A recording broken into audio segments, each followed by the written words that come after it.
Week 5 of college football displayed some early Friday night fireworks as we witnessed an instant classic in Charlottesville, Virginia, as the 8th-ranked undefeated Florida State Seminoles went on the road to take on in-conference opponent the Virginia Cavaliers. What was originally thought to be a routine road game for the Seminoles turned into an instant classic with an unexpected yet dramatic finish. The Virginia Cavaliers came out of the corner swinging like a determined heavyweight as they jumped out to an early 2-touchdown lead.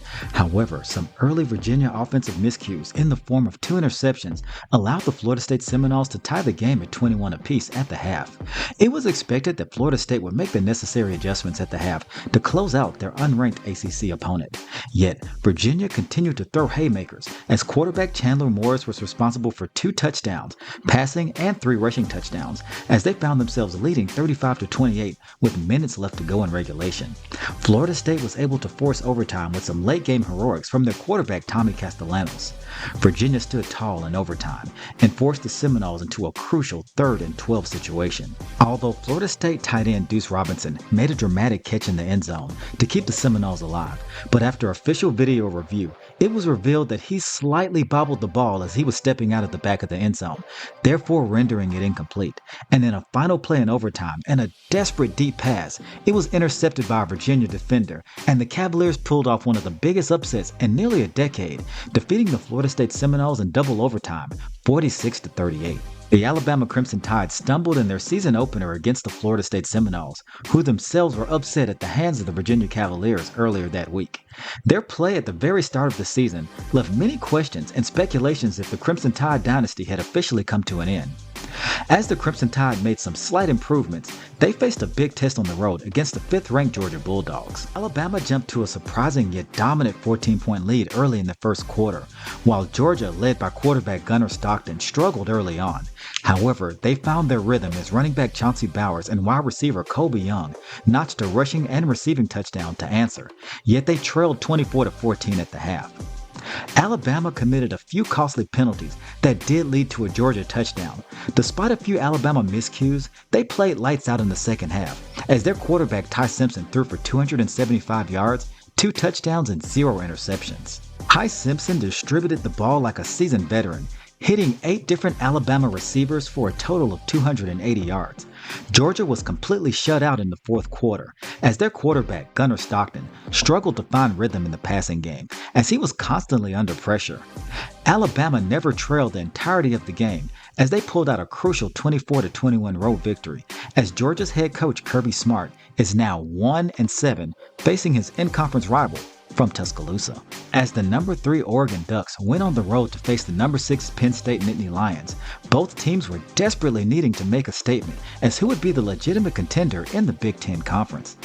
In classic Big Ten fashion, the first half was a complete snooze fest, as both Penn State and Oregon only mustered a field goal each, as they were tied at 3 points each at the half. However, in the fourth quarter, both teams erupted, trading blows in the forms of touchdowns, tying the game up at 17 apiece at the end of regulation, forcing overtime. Neither team showed signs of backing down, and Penn State was under immense pressure to prevail at home, with a 250-yard passing and 3-touchdown effort from Oregon's quarterback Dante Moore, while conversely, Penn State's quarterback Drew Aller struggled mightily. The Oregon Ducks scored 2 touchdowns in overtime, and they notched a crucial interception to force sudden death as they escaped Happy Valley with a 30-24 conference victory. Head coach James Franklin of Penn State continues to struggle against top 10 ranked opponents, and he's facing increasing scrutiny.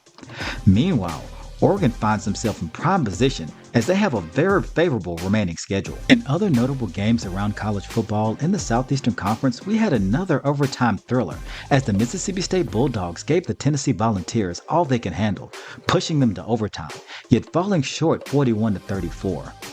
The LSU Tigers continue to struggle on offense, and it resulted in a devastating 24-19 loss at the hands of the Ole Miss Rebels that find themselves in prime position in the Southeastern Conference. Moving on to news in the Big Ten Conference, the Illinois Fighting Illini, suffering a 53-point loss in last week's game against the Indiana Hoosiers, managed to beat a ranked USC team on the road in dramatic fashion with a walk-off field goal to win the game 34-32. And their quarterback, Luke Altmaier, had an outstanding individual effort with 2 passing touchdowns, a rushing touchdown, and a receiving touchdown as they bounced back from that devastating loss that previous week. UCLA's troubles continue as they were taken down 17-14 on the road by Northwestern, and it appears that both USC and UCLA tore apart the Pac-12 conference just to lose a 9 a.m. kickoff to a perennial bottom feeders within the Big Ten Conference. What were your thoughts of the epic matchups of Week 5? Did Alabama's win over Georgia prove that the Crimson Tide had bounced back? Or are we about to witness some serious volatility within the Southeastern Conference? Is there anyone out there that will take down the defending champs of the Ohio State Buckeyes? And who, in your opinion, is actively making a legitimate push for the college football playoff? Leave your thoughts and predictions in the comment section below.